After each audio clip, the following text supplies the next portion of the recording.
આયોજન કર્યું છે માટે આયોજન કરવા બદલ પણ હું ખૂબ ખૂબ આભાર માનું છું।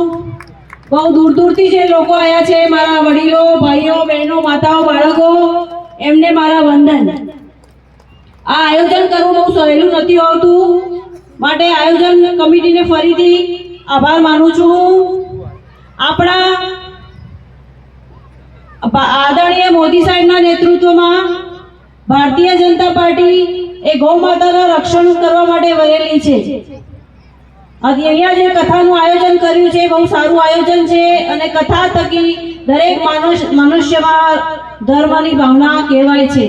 ધર્મો રક્ષતી રક્ષતી એટલે કે ધર્મથી જ માનવીનું ઘડતર થાય છે।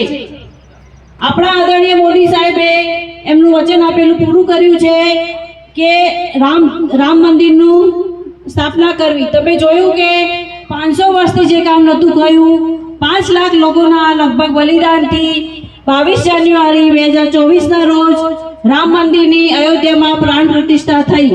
તમે ઘરે ઘરે રામધૂન બોલાવી છે, ભૂલી ના જતા બધા અહીંયા બેઠેલા યાદ રાખજો। અત્યારે આસ્થા ટ્રેન થ્રુ દરેક વ્યક્તિ ગામે ગામથી રામ મંદિરના દર્શન કરવા જઈ રહી છે। આપણા મોદી સાહેબે 11 દિવસના અનુષ્ઠાન કર્યા, નીચે પાથરણું પાથરીને ઊંઘ્યા અને અલગ અલગ મંદિરોના દર્શન કર્યા। ત્યારબાદ એમણે આપણા રામ મંદિરની પ્રાણ પ્રતિષ્ઠા કરી છે। માટે ભારતીય જનતા પાર્ટી તો ધર્મના રક્ષણ સાથે જોડાયેલી છે। તમે જુઓ તો પહેલા તમે ઉજ્જૈન મહાકાળેશ્વરના દર્શન કરવા ગયા હોય ને અત્યારે જાઓ, બહુ સરસ ભવ્ય કોરિડોર બની ગયો છે। તમે કાશી વિશ્વનાથના દર્શન કરવા ગયા હોય ને હવે જાઓ, ગલીઓ ગલીઓમાંથી જવું પડતું હતું દર્શન કરવા માટે। અત્યારે બહુ સારી વ્યવસ્થા કોરિડોર ત્યાં બની ગયો છે। જગન્નાથ મંદિરની વાત કરો, એમાં પણ એવું જ છે। આપણા મોદી સાહેબે દ્વારકામાં દરિયામાં જઈને, જ્યાં જૂનું દ્વારકાનું મંદિર હતું ત્યાં દરિયામાં 200 મીટર નીચે જઈને મોરપીંછ આપણા કૃષ્ણ ભગવાનને અર્પણ કર્યા છે। માટે આપણે ફરીથી ધર્મનું રક્ષણ કરવા માટે, ગૌ માતાનું રક્ષણ કરવા માટે આપણા મોદી સાહેબને ત્રીજી વખત વડાપ્રધાન બનાવવાના છે। રામધૂન આપણે બોલાવી છે, બધા યાદ રાખજો। અને બનાસકાંઠાની સેવા કરવા માટે મોદી સાહેબે તમારી વચ્ચે મને મૂકી છે। મારે તમારા સૌના આશીર્વાદની જરૂર છે। હું વધારે સમય નહીં લાવું।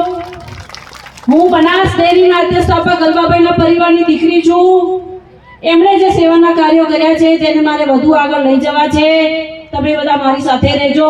અને અહીંયા બેઠેલી દરેક બહેન એ રેખાબેન છે, હું એકલી રેખાબેન નહીં, તમે દરેક બહેનો રેખાબેન છો એમ સમજીને તમારે કામ ઉપાડી લેવાનું છે। બહેનો બહેનોની મદદ કરે, બહેન જ બહેનનું સુખ દુઃખ સમજી શકે। માટે ફરીથી કહું છું, આપ સૌના આશીર્વાદ મારી જોડે રાખજો। અને બહુ સરસ કથાનું આયોજન કર્યું છે। આપ સૌનો ખૂબ ખૂબ આભાર। ભારત માતા કી જય, વંદે માતરમ।